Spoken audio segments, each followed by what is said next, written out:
Hello and welcome to Books and Beer with me, Luke Richardson, and back again, the most the most regular occurring guest on this show, Stephen Moore.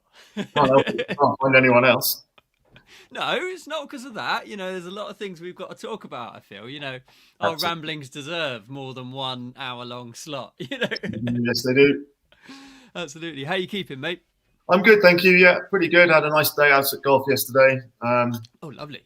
Played on a full course for the first time in about 20 years, I think. So I'm knackered today, but it was a really good A day lot out. of time in the sand or in the long grass, was Not it? too much time in the sand, and I only lost 3 balls, I think. So, but it was good fun with the lads. Good day out. Good stuff. Good Yeah, stuff. yeah. Thanks. Very nice, very nice. Yeah, so today we're going to be talking about our new book, which I'm really, really excited about. And I certainly feel, I don't know about you, Steve, but it's one of those projects that's been going on for so long because we've been sort of working on it between lots of other things. And in the last couple of weeks, I think sharing it with the previous readers is really exciting, and they've given us some comments back, which I'll read a few of in a minute. Yeah. And they're just buzzing. They're really great comments, really excited. And it's all of a sudden I feel really excited about it. I don't Yeah, know what your thoughts are. I agree. It has been a long time coming because of other projects, as you said.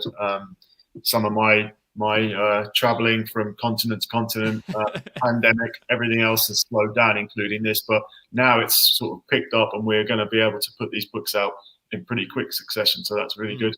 Pretty exciting. Absolutely. And as importantly, I'm going to crack open my beer. Wouldn't expect you to have one because it's very early in the day for you. I would normally, but I had drank all day and most of last night, so I'm having a day off today. I haven't had a beer. I haven't had a beer since Friday. That's a long time, isn't it? That is a long time, and I had enough for 7 of us yesterday, so There you I'm go. having a day off today. Fair enough. Fair enough. Let's have a quick jump over to the comments. I can see there's one there already, and we'll see who's joining us. Alison, hi gentlemen. Hi Hello, Alison. How hello, are you Alison. doing? No Good one's to called me a see gentleman for a long time now. you. I like it. I think we should go with this. We should go with this. Yeah. I am gentle sometimes, and I am a man, but combined together, I'm not so sure.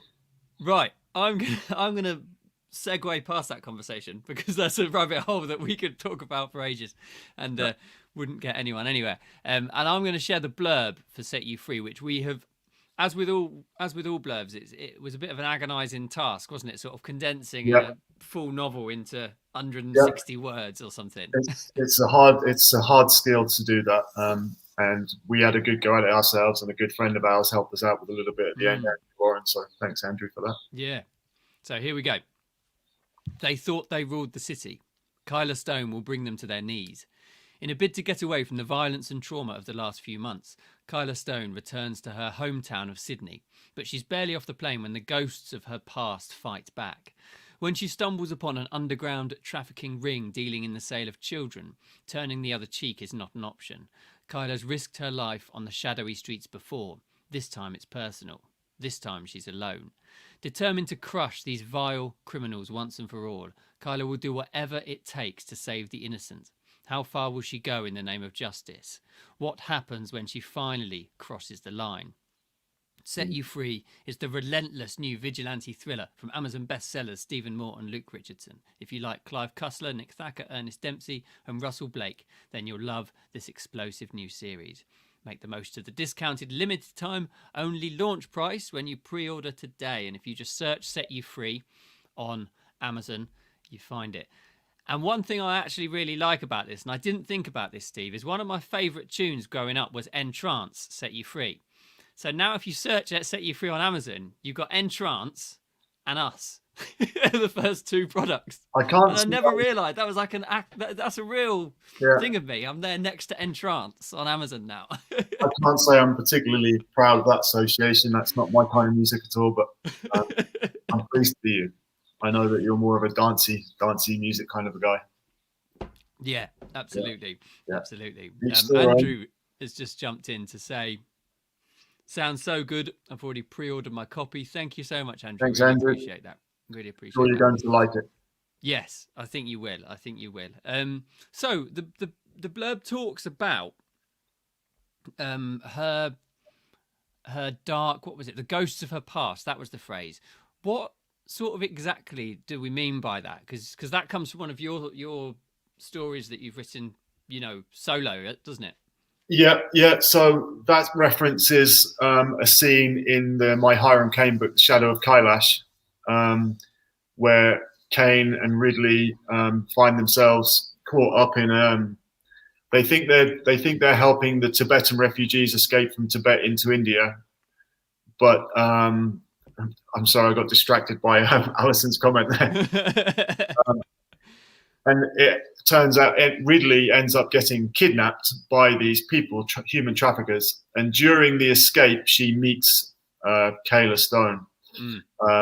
So that's a reference to Kayla's experience beneath the cave system in Tibet, where she was almost sold into human trafficking. What I will do in a moment, actually, I'll put the Shadow of Kailash link in the comments, because if you've already read Set Him Free, that's the best introduction to the series, but you want an introduction to this, I think that could be a good sort of segue, because they do, the timeline works in that order, doesn't it? Yeah, they do for sure. That would be great for people, for me as well, to check that book out. It's a book I'm very proud of, and it does, it just gives you a bit more background to this story. But you don't need to. This book stands alone completely by itself. So, all right, let me find that, and my internet is working. There we go. Yeah, no, it does, and I think actually think all of our series, all three of them, when they're out, and as I say, we're going to do them in quite quick sort of succession, aren't we? But I think they will all stand alone to an extent, aren't they? Because they've got different settings, the same main character and the same main antagonist, but things sort of change throughout. I think it's important to write books that do complete a story. So if you never know when a new reader is going to discover your books and which book in the series. They might find book 3 first, so they need to read that. But in an ideal world, you start with Set Him Free and then go on to this new one, Set You Free, which we're excited about coming soon. Coming a week on Friday. A week on Friday, yeah. So it's on pre-order now, as Andrew says. He's already gone over and got that. I'm really struggling to find Shadow of Kailash on Amazon at the moment. It's all just coming up with things relating to eyelashes, which is definitely not what we need. Shadow of Eyelash. I'll have another look in a minute. I'll post when we finish chatting. I'll concentrate and do it properly. Let's have a quick look at some of these comments. Facebook user. I love it when people it says Facebook user. When I hold you, baby. Who's saying that? It's Entrance, isn't it? Yeah. Show yourself. And I didn't even think about that. I didn't even think about the fact that it's the name of a song until I saw that when I was searching for it the other day. I would never have known that, to be honest. And Alison says, as you alluded to, yes, but you have a beautiful voice, Steve. I want to say, how does Alison know? But then I remember that crazy video I posted a few months back when I was slightly worse for wear. Oh, really? I don't remember that one. I quickly deleted it. Oh, did you? Oh, it's not there anymore. Probably for the best. So it was actually... you sorry? Go ahead. Sorry. I was going to say, you mentioned that Kayla was in Kailash, and what made you think? Because you were the one who decided, who said, right, she needs to be in this book that we're planning. What about her stood out to you above any of the countless characters that you've invented in countless countries all over the world, in countless, have I invented them, or did they? No, I mean, as you know, Luke, Alexandria Ridley is the spin-off to my Caine series. So this is kind of a spin-off to the Alexandria Ridley series, which is, we're actually going to put these books out before that series is finished, because that's just another, that's because of the pandemic and everything else. But like Ridley, Kayla is just this humble, conscientious person who was not into any of this stuff. She wasn't a vigilante. She didn't know what she was capable of until she found until some of these things happened to her, and then she realized she had this inner strength and this really driven determination to put some of the ills of the world wrong. And it just so happens that because she was kidnapped and human trafficked, that is her thing. That's what she's trying to eradicate. As we know, then she had that incident in Set Him Free, which really, really got the ball rolling. So, yeah, she's just tough. She's powerful, but she's humble. She's not a superhero or anything like that. She's just a good person trying to do good things. Yeah, absolutely. And what I really like about her is she is a little bit of a sort of reluctant hero, isn't she?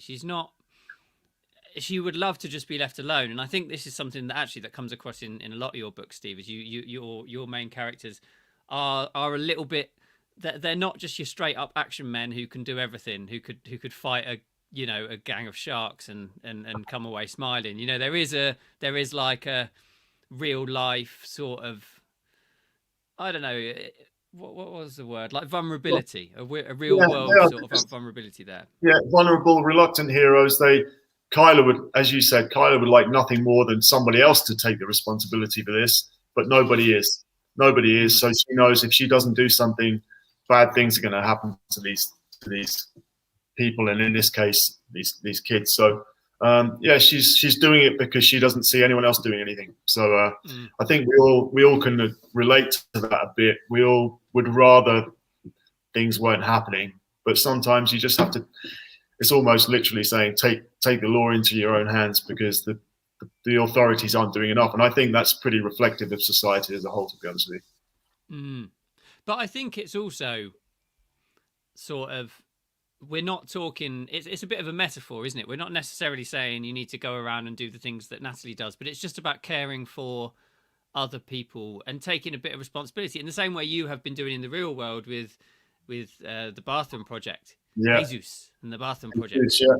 Yeah, it's true. You know, no one's doing anything, so you have raised some money, and explain that if someone's not on your mailing list and hasn't heard that story. Okay. I just need to let my cat in. I'll be 2 seconds.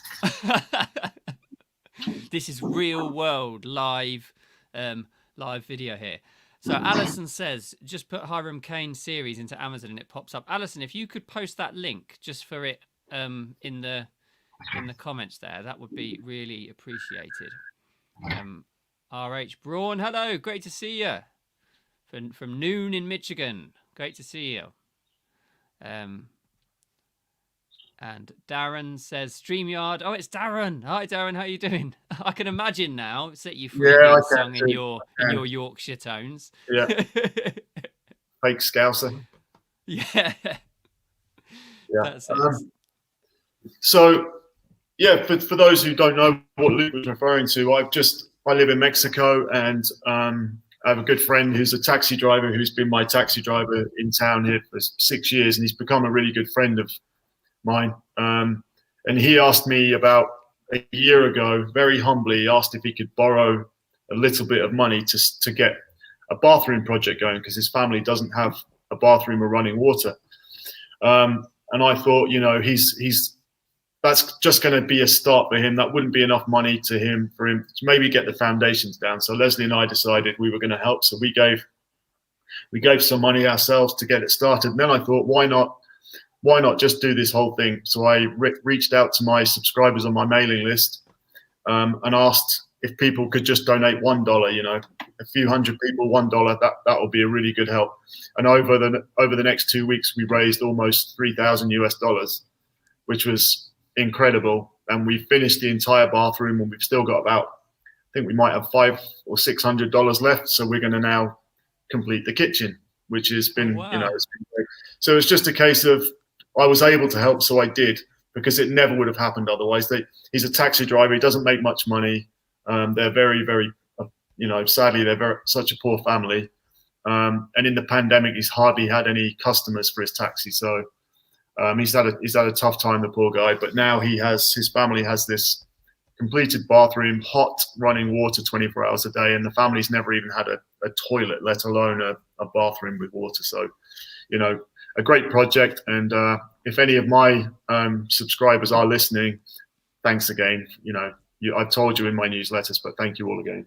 It's been an But amazing, it's amazing thing. just that incredible sort of community spirit, isn't it? And I Exactly feel right. like although perhaps this is, you know, we write thrillers that are good fun and great to read, but I think a good book, and I've said this to everyone on this show at one point or another, because I always ask this question, it interests me. A good book, I think, does have some overarching moral message behind it, and I reckon that Set You Free quite clearly is. If there is something going on that you aren't happy with and doesn't sit well with you that other people are ignoring, then, you know, stand up and do that. Whether it's fixing a bathroom for a mate who can't afford it, or whether it's something a bit more dramatic like Kayla does. Yeah, it's the principle of it. You're right. It's the community. So many people. I think maybe 300 or 400 individuals donated various amounts of money to that project. So it was an incredible community. I couldn't have done it without them, and Jesus couldn't have done it without me. So yeah, it's just getting the job done one way or another, whatever that job is, whether it's building a bathroom or saving the world, whatever. Yeah, Can't, or we saving the generally world. we generally I can't mean, do it alone. yeah, I mean, I do like, actually, and this is a good thing. I do like how in our stories we haven't amped up the pressure to save the world level.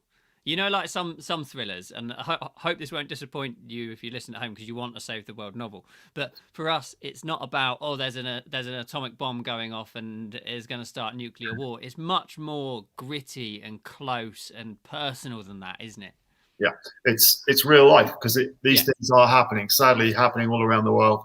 Um, and I'm sure there are many Kayla Stones out there, but in this case, she's our girl. She's our hero, and I'm sure we'd all like a friend like Kayla looking out for us. Yeah, absolutely, absolutely. So this first one, obviously, Set Him Free. We set in Mumbai. We've both been there, and we've shared some photos of that, and that was brilliant to visit that again. This one here, you sort of took on the setting of it because I've not been to Sydney yet, although I Yeah. would love to go. Why did you sort of why did that place speak to you when we were first planning this story together? Well, Sydney is just, as you know, Luke, and a lot of our readers know, I like to set my books, my stories, in places that I've either lived in or spent a lot of time. And I used to live in Sydney a long time ago. In 1994, I lived in Sydney for 6 months. Um, Although we have Kayla being based out of Bondi, the Bondi area of Sydney, I actually lived 2 beaches south of Sydney, so a couple of miles. I lived in a place called Coogee Beach, but Coogee Beach is really small and not famous. Well, not famous if you're not from Yeah, Sydney. yeah, Everybody yeah, has yeah. heard of Bondi Beach, so it's a great area. I've got a lot of good memories there and some bad ones, to be honest. But yeah, I We'll do. talk about those another time. Yeah. Um, Well, in the story, Luke, he drives. One of the characters drives around the King's Cross area, and I Mm. spent a night in the hospital in King's Cross after being pushed down some stairs in a pub, and I Oh gosh. dislocated my shoulder. I went to hospital in the ambulance, so that was why I just put King's Cross in because I have memory of it and I'm familiar with the area, Mm. and I know Sydney very well. I lived there for 6 months and I worked there, but I've spent a lot. I've been back quite a few times, so it's just a place I know well, and I think it's quite an um, appealing place to set the story. Yeah. And very cynically, why not appeal to some new Aussie readers? Maybe why not? Yeah. Well, I loved writing it because although I wouldn't personally on my own take on a writing project from a place I've not visited because I would feel that would be a little bit disingenuous to someone who has been there personally. I know some writers do, and I'm not I'm not saying they don't do a great job of that because there's ways you can research this properly. But I think because we were a team on this, I was happy just to write the plot and the story and put in um the sort of landmarks that I knew about, and then together we could sort of work it, Yeah, to sort of suggest those yeah, things. And as an example, the harbour bridge features in this, the harbour, the waters of the harbour and the bay itself sort yeah, of feature in this, don't they? As yeah, well as the idea, and this is something we put in all of our stories, and I do in all of mine. That idea of duality and contrast, the rich and the poor, the night and the day. All of those sort of different things that you get in every city. Yeah, absolutely. No spoilers, but there's a really good scene at the end, which I think is one of the best endings of a book I've ever been involved with. Yeah. And I can't wait for guys to read it. But that area I've walked through, I know it pretty well. So I can see, I can sort of see it, I can feel the sun as I was, editing some of the stuff we'd done. I was back there, I think a good story is you can feel where you are, and that's why I like international stories, because it takes readers literally on a journey. Which, as a reader myself, I love that. I agree with you, and I've had several comments, and I'm sure you've had the same over the last year, where people have said, I can't travel at the moment and I'm really missing it, and your books are helping me do that. And that touches me in a real, like, in a real good sort of feeling. That I agree. Every time I hear that someone's read one of my books, it's a great feeling. But to actually know that it's helped them some way emotionally especially through the pandemic, takes them on this journey. Sadly, some of our stories are a bit, sad things happen, but it's the genre we write in. But generally speaking, people enjoy the experience of being transported across countries and continents, which I love. I love that.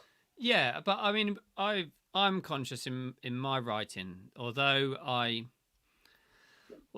sad things do happen, there's always a positive element to it. Whether I'm not saying good always wins outright, because that would be boring, wouldn't it? That would be like a fairy tale. But there's always an element of you're battling against evil, and some some ground is made up over the course of the book. You might not necessarily completely defeat the evilness, Because if you did, there wouldn't be a follow-up book, so we can't. Yes, exactly, and we've got 3 or 2 more after this at least. At least, maybe more. Yeah. 3 so far. Who's listening? Let's have a quick look at these comments, and see. We've got several people who say Facebook user, so we can't say your names, unfortunately. Let's have a look from the bottom, and we'll work upwards. RH Braun. I know from better editing, that authors can get it wrong if they write about sites they've never visited. A virtual wrong turn gets the locals tied up in knots. Yes, you're absolutely right there. And I'll tell you what, local people will notice. Because, if you see that a book is in your hometown, you spend so much more time sort of thinking about it, don't you? Like, it's not 5 minutes walk from that pub to that pub. I know that. It'll take at least 20. 20 on the way back anyway. Yeah. Alison says, sorry, what are you saying? I was just saying, we can get away with it internationally, because a lot of the places we've written about, most people have never been, for one reason or another. Sorry, F. Scott Fitzgerald wants to leave the building. Hold on. I'll read Alison's comment while F. Scott Fitzgerald leaves the building. She says, I absolutely admire the way Kyla's attitude and the way she presents herself. With your writing, even if you haven't visited a place, you do take the reader there. Thank you, Alison. Alison is part of our one of our better readers, BETA, not BETTER, where you're all equal in our eyes, our readers. One of our advanced readers is the way to say. Yeah. So she's given a lovely review, which I will share, and I'll talk through some reviews in a moment. Right, so we've got some Facebook user comments. For some reason, it's not telling us who you are. So this one was at 5:20. Good evening to you both. Hello. I hope you're well. Hello, Facebook user. If you want to put your name in the comments, we will give you a shout. That's Darren going. He's going for nursery pickup. And I don't know who this is. Fabulous story. Just finished it and I'm waiting to post my review. You fellas collaborate well. Thank you so much. That's very kind. Who are you, though? Just say your name. We can thank you. I really appreciate that. And if you want to leave a comment, that's brilliant. If you want to listen silently, that's fine too.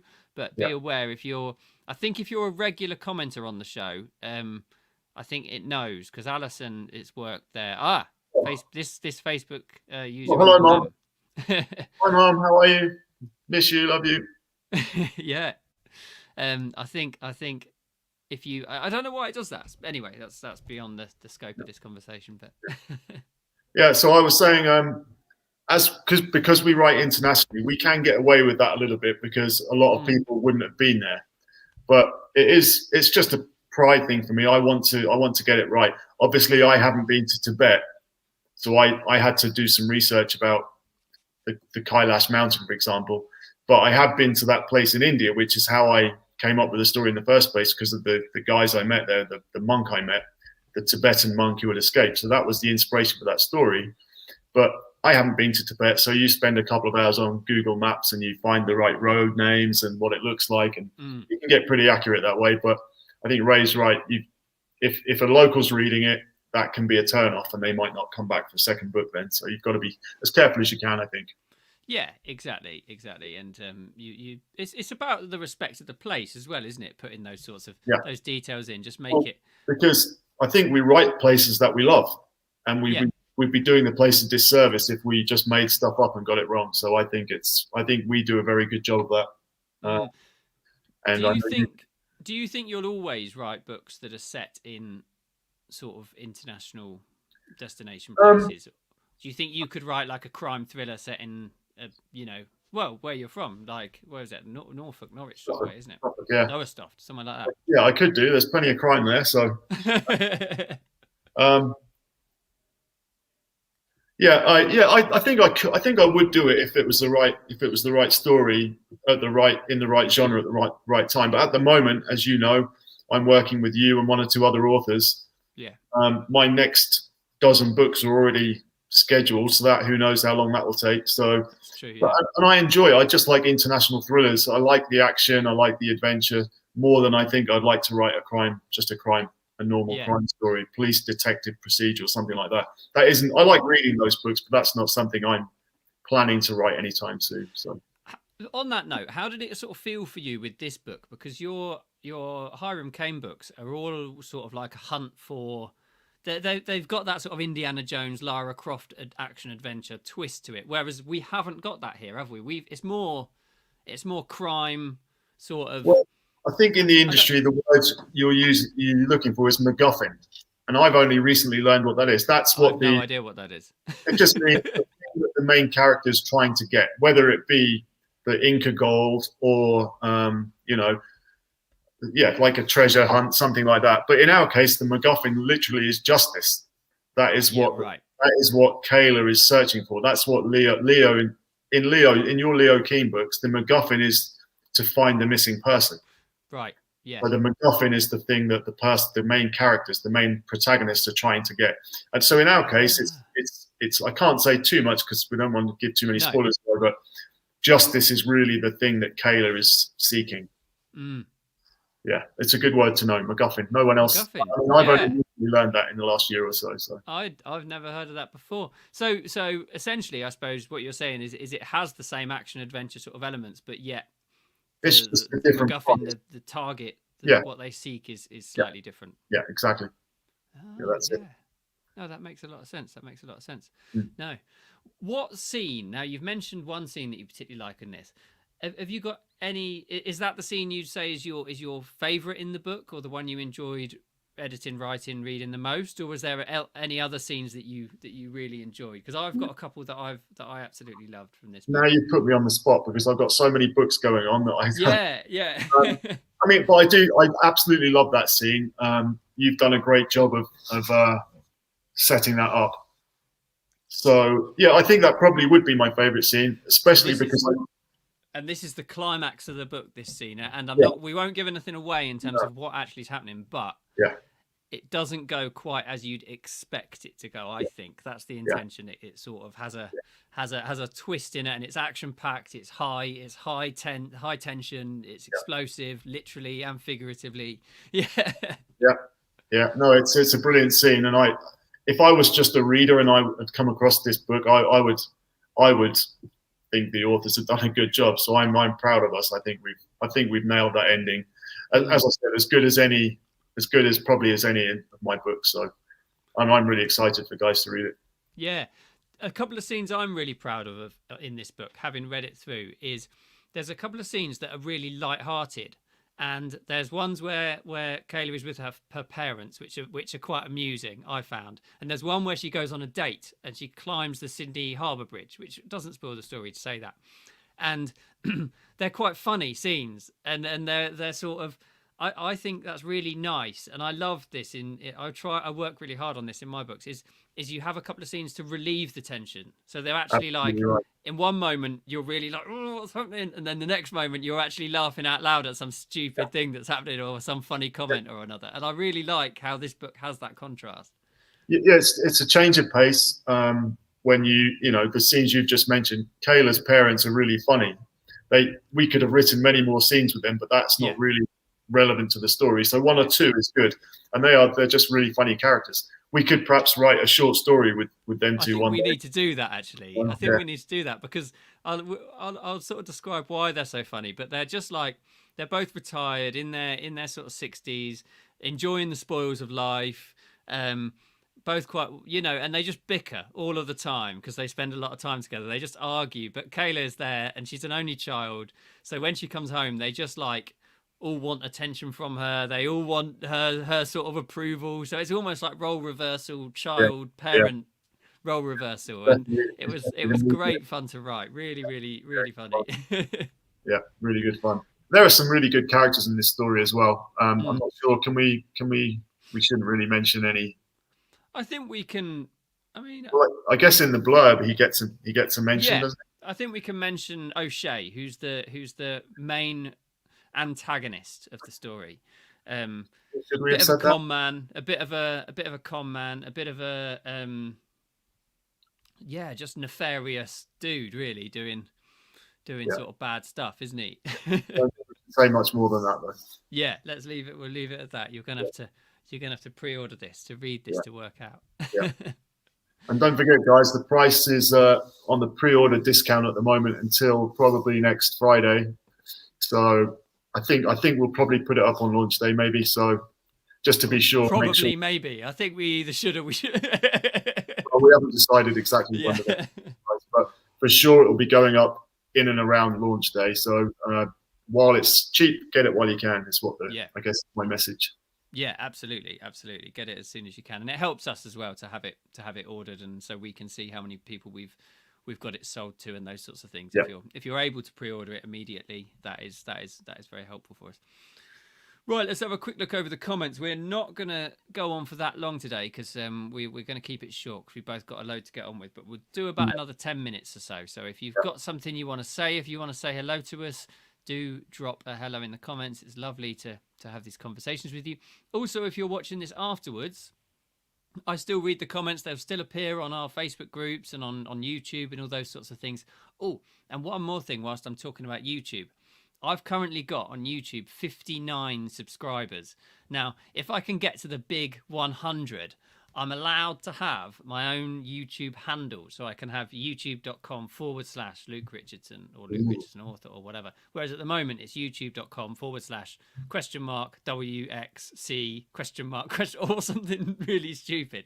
So if you have a YouTube account and wouldn't mind subscribing to me and like the stuff I say, really, do that. That would be really, I'd appreciate that a lot. So Alison says murder in Norwich whilst on a geo hunt. Well, I mean, Norwich is a great city, and from my Kane books, Kane was at university in Norwich, and everyone's favourite professor, John and Irons, was his professor who lives in Norwich too. So yeah, Norwich is a great city. I love Norwich. I spent good years there, so that would be a great place for a thriller for sure. Yeah, absolutely. All right, she says, have you read Tomlinson's Quake Runner series? I haven't, I'm afraid. No. I haven't read any Tomlinson actually, and that's a gap in my reading. I need to correct that at some stage. I've read a couple, I think, but not those ones. But he's got a serious number of books though, hasn't he? He's a very prolific author. Alison says she's pre-ordered. Thank you. I appreciate that so much, and appreciate you sharing this in the various groups that you're in, Alison, as well. Thank you so much for that. I just want to say hello to Jim and Fiona up the top there in the comments. Hi, guys. Oh, yes. Where are they? Sorry, where am I? Oh, yeah, we missed them, didn't we? Fiona, hi. Hi, Fiona. How are you doing? Are you back in England yet, or are you still over in Ireland? And Jim back says, so Jim was the guy who commented previously about the fabulous story. Right. Thanks, Jim. And Jerry, did we get as far as Jerry? Love to set you free. Left a comment today. Thank you. Appreciate that so much. Yeah, thanks a lot. Look who's in, Mr. Preston. Good to see you. Good to see you. What's the frequency? And get it? No, I don't get it either. No. It's an REM song. What's the frequency, Kenneth? Oh, is it? Yeah, classic REM song. Beyond me, mate. Yeah. Oh dear. You gentlemen are just stellar writers, and I really look forward to your future collaborations. Thank you, and we hope there will be many. We're looking forward to writing loads more for you. Yeah. Fiona says no. She's in Ireland. Thanks for the fine words. Yeah, absolutely. Yeah, lovely. So we've got 1 week and 2 days to the launch of this, which is always a really exciting time to do that. Obviously, should we do one of these? And we haven't discussed this before, on the day of the launch, on the afternoon, perhaps, to have a beer and celebrate the launch together. Yeah, definitely. I'll be. Is it Friday? I think it's Friday. Friday 30th. Yeah, absolutely. I'll do that. Yeah. Cool. Yeah. So make sure then that you are tuning in for that. Set that in your diary. We'll be here. We'll have some beers. We'll talk about it. We'll have some kind of online launch party in inverted commas. You know. I'll have some beers that day too. I always have a beer on launch day. Yeah, absolutely. You have a launch day every week. Yeah. And if not, I just pretend to anyway. Yeah, I wrote some words. Hey. Yeah. That's it. Cool. That's it. All right. We will shoot off quite early today then, because well, I have another call, so I can't stay. I've got a few more minutes, but no, I need to go. That's it. In fact, I'll read a couple of these reviews, then we'll wrap up in case there's anyone else that wants to say hello. And thank you if you've left one of these reviews. Well, at the moment, for one reason or another, you can't leave a review on Amazon until it's live, can you? So no, but let me just say something. A lot of people have done. Let me just say something. You can leave, for those guys who have read an advanced copy, you can't leave a review on the ebook until launch day, but I'm going to be making the paperback available hopefully early next week. That just means you don't need to go and buy the paperback. It just means you can leave your review of the ebook on the paperback page, and it shows up on the ebook page as well. So that would be really appreciated, because then when we launch on the 30th, there should already be plenty of reviews, which is exactly what we need to help us launch to a bigger splash. No, that is exactly what we need. Yeah. And they just sort of copy over, don't they, to the other side. It just shows underneath the title. It shows number of reviews. So yeah. All right, we've got some great reviews here. An absolutely incredible series. Luke and Stephen have pulled this one out of the bag, and all of these are people who've done them in advance for us, which is absolutely lovely to see. In fact, Steve, if you can read them out, I'll get the next one ready when they appear on the screen. Okay, this one says, Kayla certainly shows her mettle in this explosive start to the Vigilante series. Ooh, yeah, that's good. It's fast, dark, yet engaging. You're talking about me or the story? You're not fast, mate. Thanks for a great start to what is set to be a nail-biting series. Well, thank you very much. I couldn't agree more. I think that's true. Great review. An absolutely incredible series. Stephen and Luke have pulled out all the stops with Kayla Stone, and I can't wait for the next installment. Awesome. There we go. And finally. Shocking, absorbing and fascinating plot. Give this book a go. It really is an exciting read. That should actually be two separate comments, but they've come together there. But there we go. Much. So some lovely reviews from people. Thank you if one of those or two of those are yours, because I've cut them out from various things. And as Steve says, you'll be able to put those on the paperback for us next week when that's live. Alison's asking. I'm not sure exactly, Alison, but it's probably going to be Luke's. I'm waiting on a few more bits of editing back from a few more readers. So possibly Monday or Tuesday or Wednesday next week. But it'll be a few days before the ebook launch anyway. Yeah, that's it. And I'm hoping that we can get a copy of the book to have for next Friday. That would be good to have, wouldn't it, for the video? Yeah, I think that's probably unlikely, but maybe pushing it. We'll see. We'll see. Give it a go. All right. Oh yeah, and Ray says you can leave early reviews on Goodreads. Yes, you can. I have put it on Goodreads already. I did that last week. Yeah, you can also you can leave the reviews on BookBub and Goodreads, which is also helpful to us. But most importantly is the early Amazon reviews. Yeah, and of course any Facebook groups you're in. If you're in a readers Facebook group for thrillers or whatever, just posting it in there is massively helpful. If only we knew someone called Fiona who had a Facebook group. If only we knew. That's it. Yeah, I mean, this is the thing, isn't it? For me, I would love to be able to spend time in these Facebook groups doing this, but if I did, I'd never get any writing done. Facebook's a bit of a wormhole, isn't it? You go in there and all of a sudden you've lost half a day. Yeah.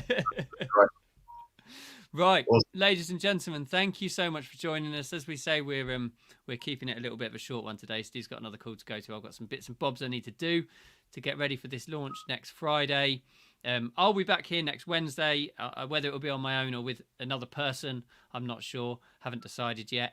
And then Steve and I will be here on Friday for a bit of a launch party with beers and we hope you'll join us. Things like that. So yeah, put that in your diary. Should you say 5 o'clock? Is this a good time for you, or is it good to be a bit later? Yeah. Next Friday. That's my 11 o'clock in the morning, so that's perfectly acceptable for a beer and a lunch. Well, you're English. So it's 5 o'clock in England. You're fine. It's 5 o'clock somewhere, yeah, absolutely. Oh, Steve, thank you so much. Ladies and gents listening, thank you so much. Guys. See you next week.